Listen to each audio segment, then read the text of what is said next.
तो वहीं पीएम मोदी ने भी मैं भी चौकीदार कैंपेन के जरिए एक तीर से न जाने कितने निशाने लगा दिए। साथ ही विरोधियों पर तीखे हमले बोले और इशारा दे दिया कि 2019 में मोदी है तो मुमकिन है।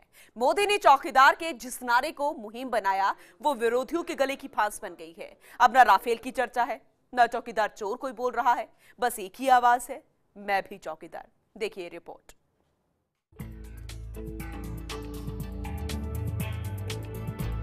नई दिल्ली का ताल कटोरा मैदान, भीड़ में जोश का उफान और सामने देश के प्रधान चौकीदार।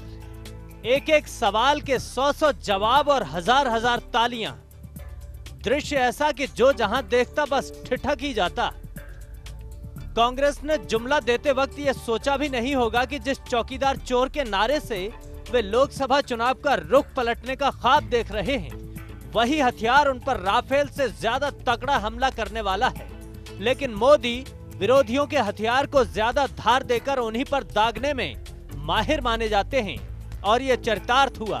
ताल कटोरा स्टेडियम में हजारों लोग उन्हें सुन रहे थे तो देश में अलग अलग 500 जगहों पर वे वीडियो कॉन्फ्रेंसिंग के जरिए मुखातिब थे और कार्यक्रम था मैं भी चौकीदार।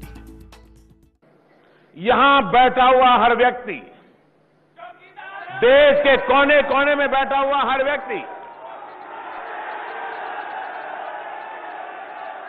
जो गांव में है वो भी, जो शहर में है वो भी, जो पढ़ा लिखा है वो भी, जो अनपढ़ है वो भी, जो पुरुष है वो भी, जो महिला है वो भी, जो खेत में काम करता है वो भी, जो डॉक्टर है वो भी, जो शिक्षक है वो भी, समाज के लिए काम करने वाला व्यापारी हो, कामगार हो, हर कोई चौकीदार है।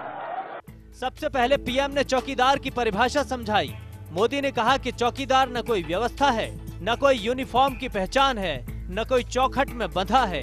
चौकीदार एक स्पिरिट है, एक भावना है।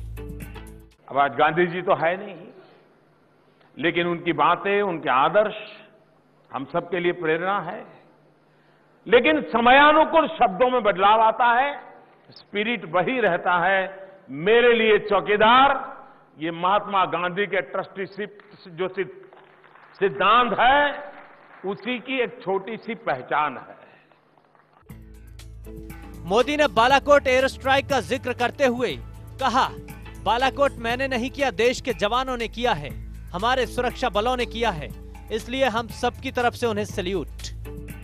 दवे जी, आपने अपना बात की शुरुआत में किया कि बालाकोट मैंने किया। जी नहीं, बालाकोट मैंने नहीं किया है, देश के जवानों ने किया है।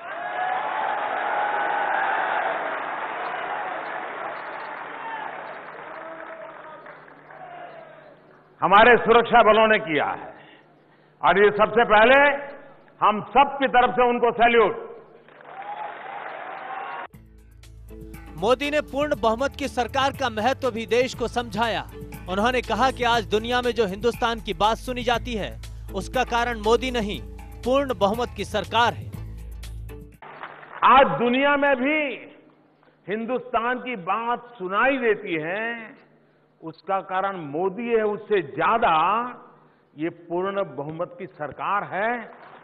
मोदी ने राहुल गांधी के गले मिलने पर तंज कसते हुए कहा कि दुनिया का कोई नेता जब उनसे हाथ मिलाता है या गले लगता है, गले पड़ता नहीं है, तो उसे मोदी नहीं दिखता, पूर्ण बहुमत वाली सरकार के माध्यम से 125 करोड़ देशवासी दिखते हैं।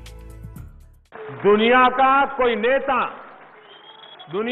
नेता जब मुझसे हाथ मिलाता है या गले लगता है, गले पड़ता नहीं है।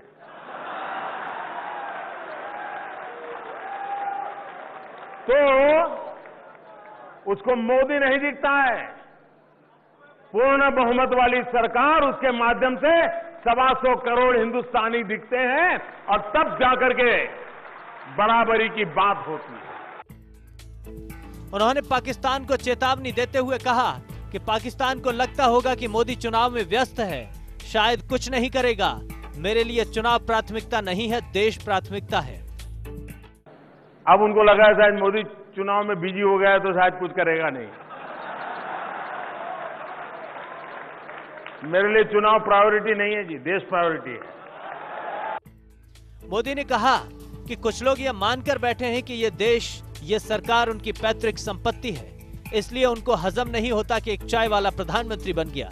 इस कार्यक्रम के जरिए मोदी ने एक साथ विरोधियों पर हमला बोला है और विपक्ष द्वारा उठाए जाने वाले सवालों का सिलसिलेवार तरीके से जवाब दिया है। ये तो मोदी के विरोधी भी मानते हैं कि उनमें पब्लिक कनेक्ट की जबरदस्त प्रतिभा है। मोदी ने एक बार फिर ये साबित किया है। Bureau report, first India.